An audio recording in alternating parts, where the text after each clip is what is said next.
And now, the story of Dr. Kildare, starring Lew Ayres as Dr. Kildare and Lionel Barrymore as Dr. Gillespie.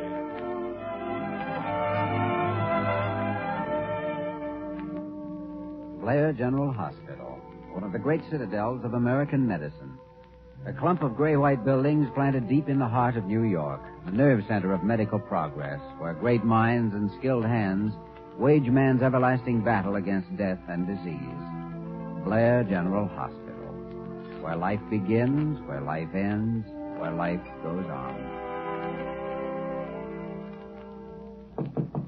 Come in. Oh, Dr. Gillespie. Say, did you get a summons up to Dr. Carough's office? I did, just now. Yeah, I did, too. What do you suppose the old goat wants this time? I don't know.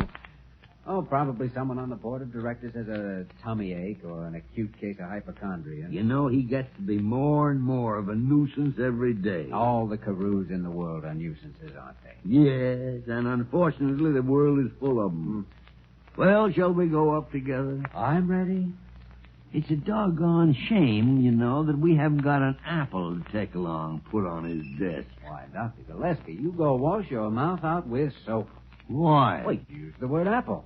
You know what they say, an apple a day does. Oh, yeah. Keeps the doctor away. Isn't that a little corny, I Kildare? suppose it is. But it comes out in the best of us at times. Come on, let's report to headquarters.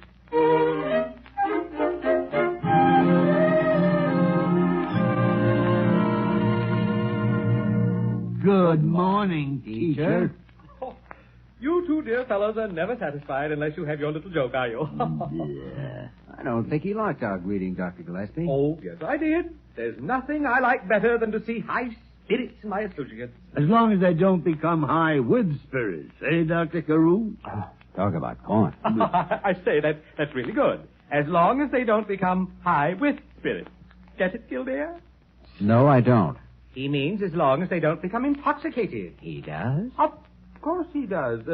Don't you, Dr. Gillespie? Oh, I'm sorry I ever opened my big mouth. High spirits. I must remember to tell my wife that. Yeah. Yes, well, we've had our bit of fun. Now to more serious business. Boys, I have a problem. Yes, Dr. Carew? I need help, and I know I can count on you. Can't I? To the death. Ditto. There we are. There's the spirit that has made Blair General Hospital what it is today. Gentlemen, I salute you. Kildare, attention. What's your problem, Dr. Carew? My wife's too fat. What did you say? I said my wife's too fat. Well, you don't need a diagnostician and a surgeon for that. Oh, yes, I do. All right. As a diagnostician, I can tell you right now that the reason she's too fat is because she overeats. And as a diagnostician, I can also inform you that it's impossible for a surgeon to operate as a cure for obesity. That correct, Dr. Kildare? Correct, Dr. Gillespie. Now, don't be hasty. Gentlemen, I know that the proposed new polio hospital wing is dear to both your hearts. Yes, but what does that have to do with Mrs. Carew's weight? Everything, dear fellow, everything. I am planning a special benefit performance to be held in 2 months for the wing. A show, you know, singing, dancing, and famous personalities. All that. Well, I don't... Angela used to be quite a famous dancer. She wants to dance again. And I want her to dance again. Lots of people come to see her dance again, who remembered her from the days when she was the toast of New York. Angela must be her old, slim, svelte, enchanting, adorable self. And she must dance her way once more into the hearts of this great, cold city and warm it, as she used to. A very pretty sentiment, and I appreciate your feeling, Dr. Carew, but what can we do about it? For the sake of the polio wing, get 20 pounds off Angela. Well, I've never handled a case just like this. No, neither have I. I knew you'd help me out. Now then, Angela will be at the hospital in an hour. I'll send her down to see you.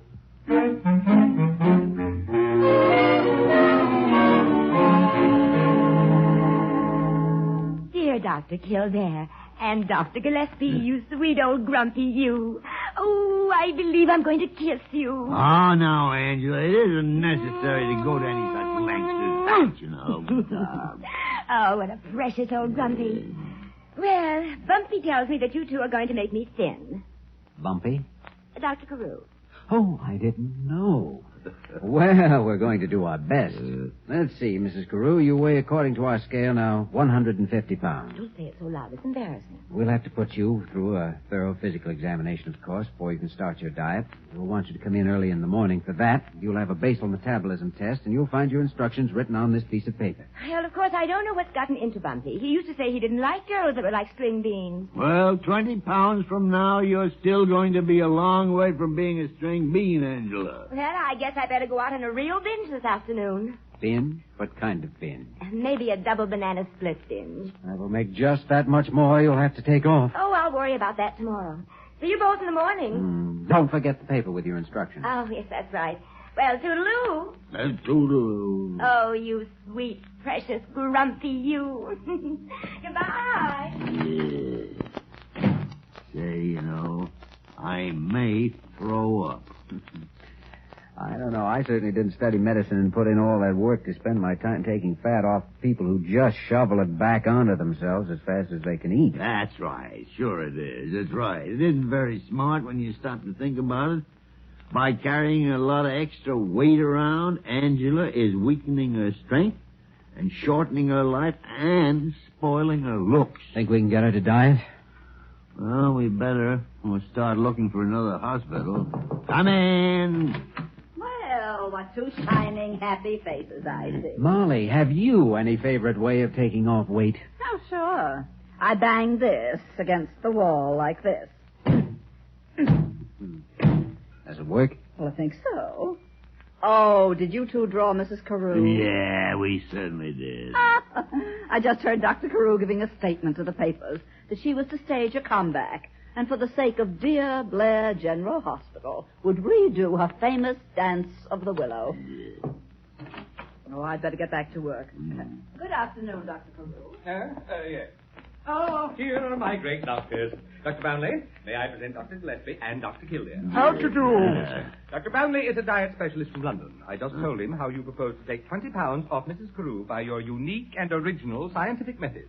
And he has asked permission to observe you at work, which I have given him. He's terribly grateful. Oh, quiet. Well, we're glad to have you, Doctor, but we haven't actually started on the case yet. We're beginning our examinations of Mrs. Carew in the morning. Quiet. Well, I know you'll enjoy having this learned colleague with you. I'll just leave you boys to get acquainted. Quiet. How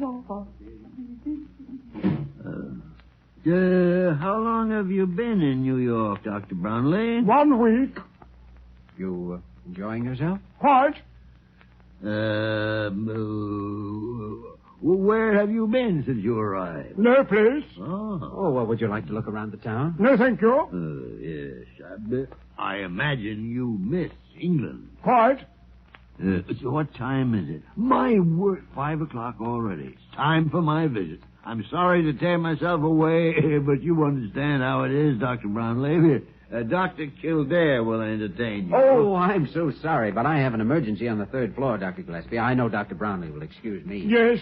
Nice to have met you, Doctor. I'll wait. Well, I may be some time. Time is of no essence.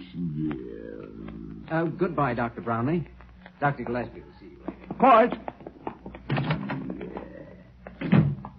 Why did he have to leave him in my office? Why couldn't it have been in yours? Fortune's a war, old boy. Quite. Well, I'll spend the night in research on diets. You spend it with Dr. Brownlee. I'll see you in the morning with Mrs. Carew when she comes in for her examination. Oh, splat.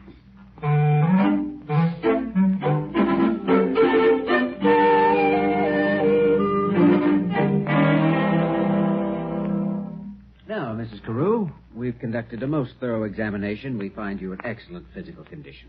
Correct, Dr. Gillespie? Correct. Quiet. Thank you, Dr. Brownlee. Now there's nothing to stop you from going on a diet immediately. Yes, I was afraid there wouldn't be. I have a diet here for you. You will note that for breakfast you may have half a grapefruit, no sugar, 1 piece of dry toast, black coffee. I don't like grapefruit. I hate dry toast, and I loathe black coffee. Courage, Angela, courage. Courage. Yes, courage. Now for lunch you may have a delicious salad of lettuce, mineral oil dressing, or lemon juice. For dinner, coddled eggs, with a plain green vegetable, no corn, peas, lima beans, or potatoes. No, none at all. None. Now, you'll find a different menu there for each day of the week. Now, you mustn't deviate from it. Well, I'll try. Now then, there's also a course of exercise. First, every morning I want you to bend down and touch your toes. 50 times. 50 times? Yes, very easy, like this. Try harder, Kildare. You can make it now. Attaboy. Bravo! Thank you so much. Well, you get the idea, Angela. Yes, I know what you mean, all right, but I don't know if I can make it. Well, try. Open the window. Do your exercises with vigor. Remember the Nordic maidens. Be one of those. Charming girls. Why, Brownie, who'd ever think that you'd notice anything like that? Then, put your hands on your hips and swing as far to the left and as far to the right as you can. Do that 20 times. I'm getting tired just thinking about it. Now, this is Monday. I want you to come in on Thursday and be weighed. And then I'll give you a diet for the next few days and some more exercises. You should notice very rapid results. Yeah, and we'll all cheer you from the sideline. Excelsior and all that sort of thing. Yes, so goodbye. I'll see you on Thursday. Toodaloo. Goodbye, Angela. Good luck. Charles.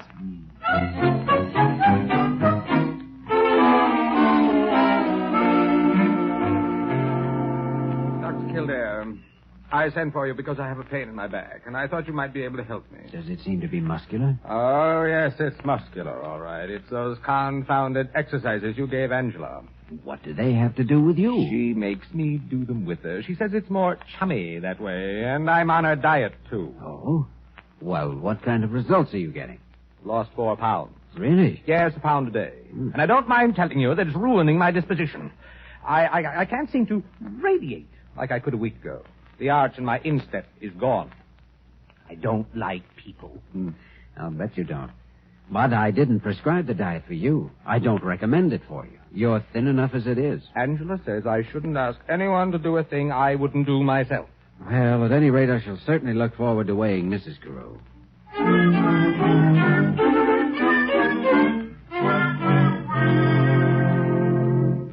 Mrs. Carew, let me take another look at that scale. Well, it couldn't say 153.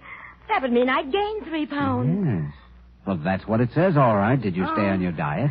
I certainly did. I had a horrid old chunk of lettuce with lemon juice on it for lunch. And last night I had boiled codfish and raw tomatoes. And yesterday noon I had a raw vegetable salad and then some black How could you possibly gain 3 pounds when your diet's no good. It's no good at all. You don't know a thing about diets. Oh, now, that's not true. Well, if you do, why haven't I lost weight? I don't know. But let me tell you something, Mrs. Carew. I'm going to find out.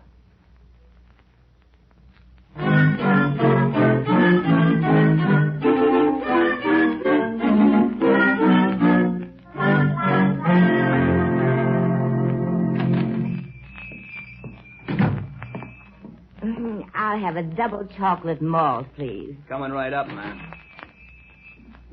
Why, Mrs. Carew, having a cup of black coffee? Kildare, what are you doing here? Oh, just happened to be going in the same direction as you. Have you been following me? I've been following you for 3 days.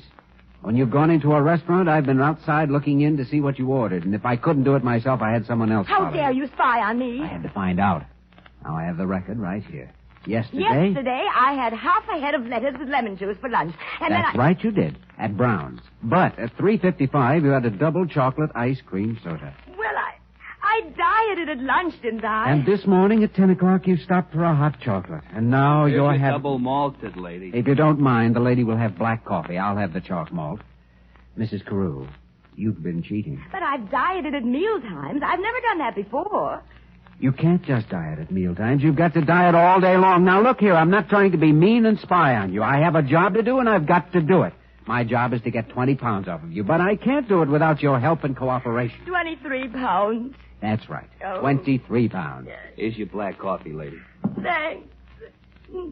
Oh, there now. You're going to get your coffee all full of tears. You mustn't feel bad just because... Excuse me, Dr. Kildare. I don't care for any coffee. Some people would take candy from a baby. Yes, and some people would give it to one.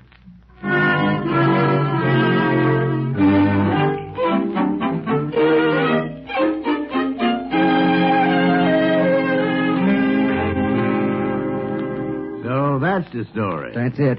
In 1 week, Dr. Carew has lost 6 pounds. His wife has gained 4. Shocking. Exactly the way I feel, Dr. Brownlee. Furthermore, Carew has caught a bad cold, and he's blaming that on us, too. He says we've undermined his physical condition. Well, he shouldn't be dieting. He knows that. Well, I suppose we might as well throw in the towel. Yes, I'm afraid so. Might I make a suggestion? Of course. Perhaps Mrs. Carew needs an incentive. What kind of an incentive? Well, I've always found a mink coat to be quite tempting. Say, you may have something there. Suppose Dr. Carew were to promise Mrs. Carew a mink coat in exchange for that extra poundage. Ah, that old skinflint. He'd no more. He might be tricked into it. Kildare, would you be guilty of stooping to a low trick to get this weight off Mrs. Carew and getting a mink coat out of Bumpy? I would. So would I. I'm with you, mate. Well, then. Gather round, mates, gather round. Let's hatch a plot.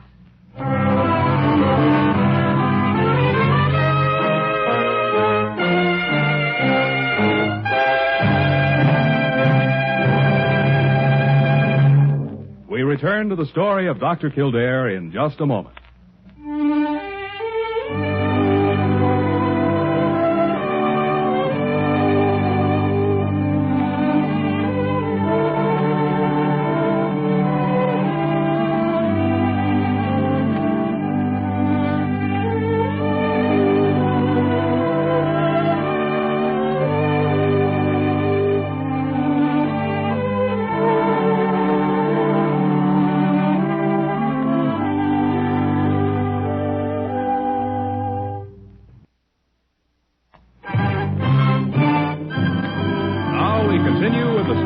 Dr. Kildare, starring Lew Ayres as Dr. Kildare and Lionel Barrymore as Dr. Gillespie.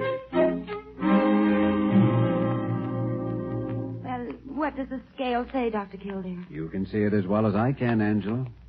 155. Mm-hmm. Angela, I want to talk to you. Sit No, down. Sit down. Do you know what I heard your husband say the other day? No. I heard him say it would be worth a mink coat to him to have you take off that weight. A mink coat? Bumpy said a mink coat. That's exactly what he said. Why? Good morning, Angela, my dear. Morning. Dr. Gillespie, Dr. Kildare says he heard Bumpy say it's worth a mink coat to him to have me lose that weight. That's exactly what he said. Wasn't it, Dr. Brownlee? Quite. Well, I'm certainly willing to starve for a mink coat. Well, and what do the scales say? Out with it. What does the scales say? Oh, Bumpy, darling, I'm going to starve myself to ribbons. Any girl would go on a diet for a mink coat. A mink coat? Yes, Dr. Kildare told me that you said it's worth a mink coat to have me take that weight off. Kildare, I'm shocked. Shocked, astounded, and hurt. No, don't interrupt. Hurt is what I meant. To think that one of my colleagues... Oh, you mean you didn't say it, Bumpy? Ah, of course he said it. I heard him myself. And so did Brownie. Didn't you, Brownie? Quite, Gilsey. And Dr. Carew is going to be so proud of you when he sees you dance, Angela. Very well. I know how to play the sport when I'm cornered. Angela will have her coat if she takes off the weight. Oh, Bumpy, you're the most wonderful man in the world. But from now on, someone else will have to eat with her and exercise with her. Kildare, I want you to exercise with Angela. And Dr. Gillespie, I want you to eat with her. And Dr. Brownlee, you may do either. Both. Well, we'll do it, won't we, mates? We've put our shoulder to the wheel and we'll heave-ho. Kind of heroic, isn't it? Now, if you'll excuse me, I'm going to bed.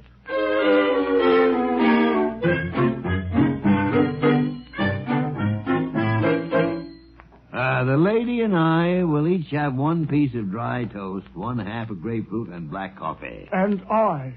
Sorry, Brownie, I'm sorry. I forgot you for a moment. Waiter, we who are about to diet salute you. I'm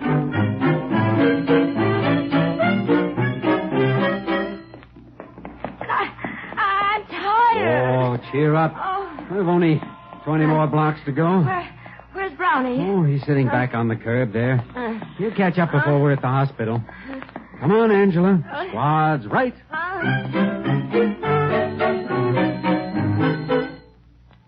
3 coddled eggs and 3 raw tomatoes. Yes, sir. Will that be all, sir? Angela? That's all. Brownie? That's all. We have some fresh and very special banana cream pie. Would you mind doing me the extreme favor of dropping dead, old chap?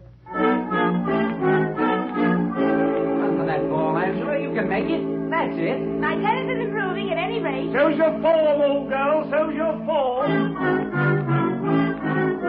A stalk of celery, a broiled lamb chop, and plain boiled spinach. All right, bend down, touch your toes. 1, 2, 1. Dr. Kildare, look at the scale. Look at it. 118. I weigh 118 pounds.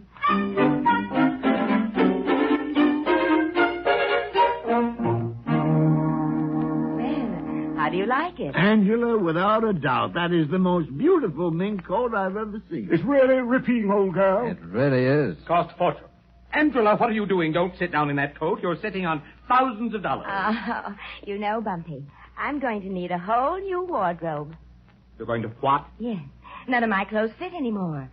I've got this dress pinned together with safety pins. Well, just pin the rest of them together with a safety pin. Oh, but Bumpy made me take the weight off, and after all, he wants me to look attractive. All right, Angela, all right. But just a very few simple things. Remember, I'm only the poor, struggling head of a hospital. Oh, I'll remember, Bumpy. And thank you, Dr. Kildare. I'll always be grateful for what you've done for me. Oh, I didn't do anything except perhaps function as your conscience and as your coach. You did it yourself. Now, if you're careful, you'll be able to keep the weight off. And I know you're going to feel a lot better.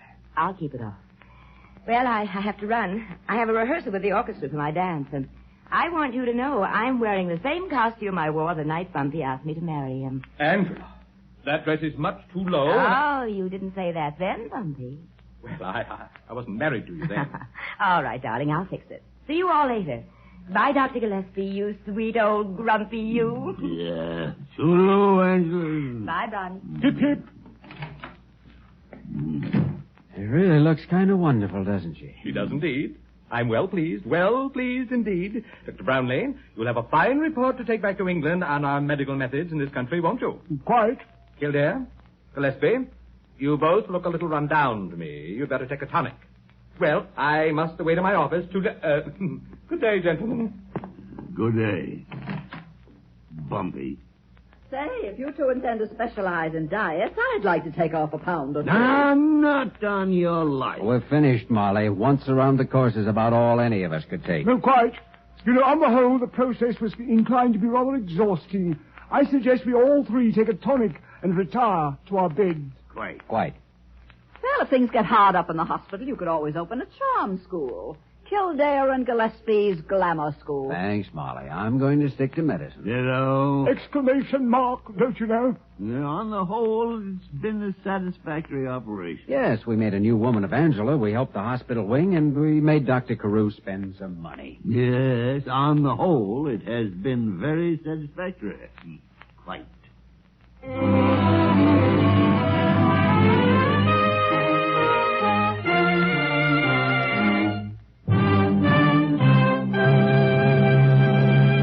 In just a moment, we will return to the story of Dr. Kildare.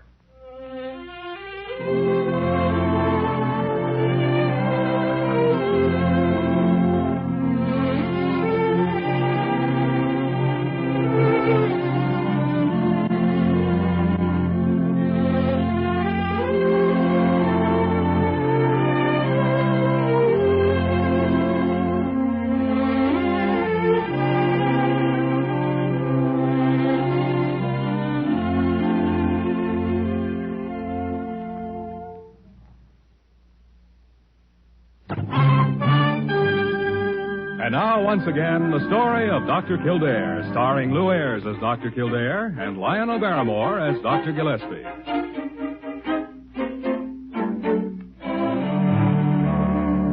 Waiter, I want a thick cream of chicken soup to start with. Then I want lobster a la Newburgh, mashed potatoes and gravy, with a side order of French fries, some corn on the cob with lots of butter, and hot rolls. And for dessert, I want ice cream with fudge sauce on apple pie. There. Dr. Gillespie, do you think that, after all, the way you've been eating is... That's what I want, and that's what I intend to eat, and hang the consequences. And I'll have the same. And me. You know, Brownie, we're going to miss you. I'm sorry you're going home. We're certainly grateful to you for helping us with Angela Carew. It was nothing, old boy. I was glad to help out. You know, Brownlee, it's been very refreshing to have someone around who doesn't talk all the time. I've had a very pleasant time indeed, and I shall enjoy telling everyone about my two friends, Dr. Gillespie and Dr. Kildare. And may I consider myself at liberty to repeat the story of Mrs. Carew's diet? Oh, of course, as long as you give yourself credit for the mink coat. Quite.